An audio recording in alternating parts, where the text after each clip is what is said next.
What is going on, fellow gamers? Today is Tuesday, tomorrow is hashtag hump day. We're almost halfway through the week. Then we got Thursday, which as you guys know I like to call early Friday. Then we got Friday and the weekends here. So if you're struggling right now, just know the weekend's not that far off.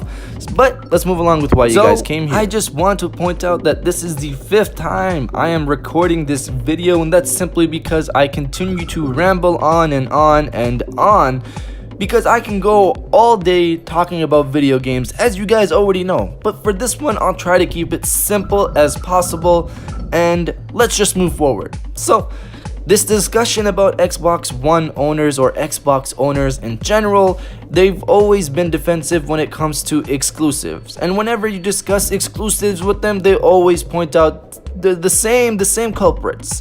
Halo, Gears, Forza, and Fable. Well, Fable's not really around anymore, so Gears, Halo, and Forza. That's the biggest names that they bring out, and that's all that you ever need for them in their mind. You only need these 3 games, these 4 games, and that's it. These are the best exclusives of all exclusives of the history of exclusives. That's it.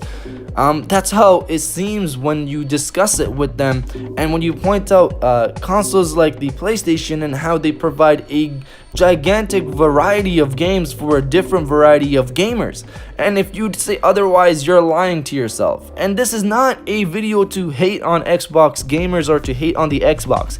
I have an Xbox One, I have a PS4, and I have a Nintendo Switch. I enjoy video games, but the thing is with the Xbox, and the truth is that they lack first-party exclusives. For Xbox owners, ask yourself, instead of why am I going to talk to this PlayStation owner or this Nintendo owner and point out the same games again and again, that's all you need, these are the best games, so whatever exclusives you bring up don't matter.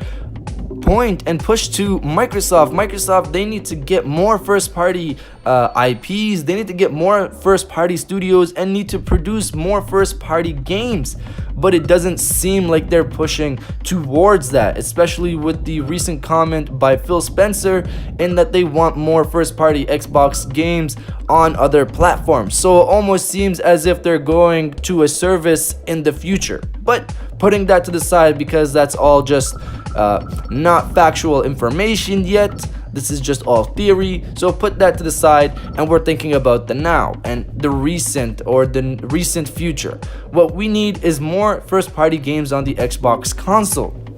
So what I decided to do was look at some of last year and this year's games for the Xbox and the PlayStation 4, and putting Nintendo to the side, because Nintendo has been milking the same franchises since the beginning of time, and that's not anything to say negatively about them, because they produce new ways to play the same IPs, and they always do it well. But let's not hide the fact that they've been basically recycling the same IPs forever. So looking at the Xbox One last year, the biggest games that launched were Forza Horizon 3, Gears of War 4, Dead Rising 4, which is coming to PS4 next month this year, and Quantum Break. Quantum Break was not received well, it was not a great game. Dead Rising 4 we can scratch off because it's not an exclusive, it was just a timed exclusive.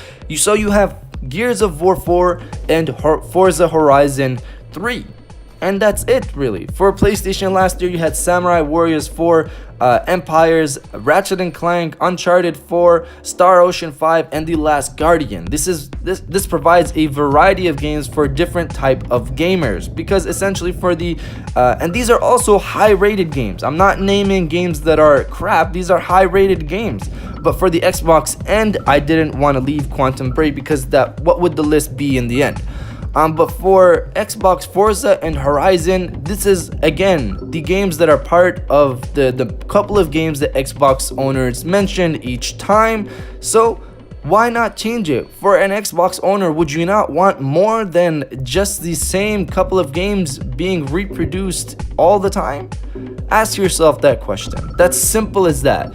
And for 2017, looking at the Xbox One end, you have Halo Wars 2, Cuphead, and Forza 7. And look at that, 2016 we got Forza Horizon 3, and 2017 we got Forza 7.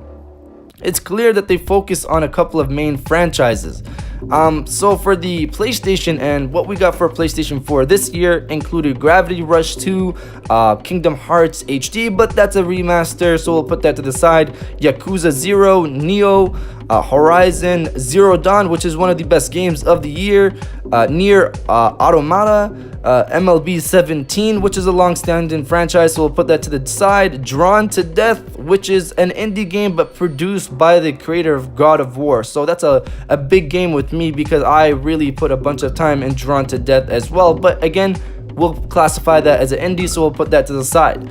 Persona 5 Wipeout Omega Collection, that is also a remaster, so we'll put that to the side. Crash Remake, that is not a remaster, that's a full remake of a classic trilogy, so that is also a big game. Uncharted The Lost Legacy, also a big game. Yakuza Kiwami, I hope I said that last part of it right. Knack 2, Gundam Versus, and GT Sport. That in itself, when I look through the list, if you just look at Xbox versus PlayStation, there's way more games coming out on PlayStation than there is on Xbox. And this list doesn't even include PSVR games, which the Xbox does not have. Xbox does not support virtual reality, but the PlayStation does, and it has a lot of games that support it on the PSVR. So again, there's a lot of games coming out for PlayStation, but for Xbox, not so much. For Xbox owners, don't you want more? Don't you want more than the same couple of franchises over and over again? I don't know. If you're one of the people that thinks otherwise, then let me know. Of course, this is something I want to talk about with gamers, so if you have a comment down below, let me know. I'll gladly talk to you and we can have this discussion. But that's simply it for the video.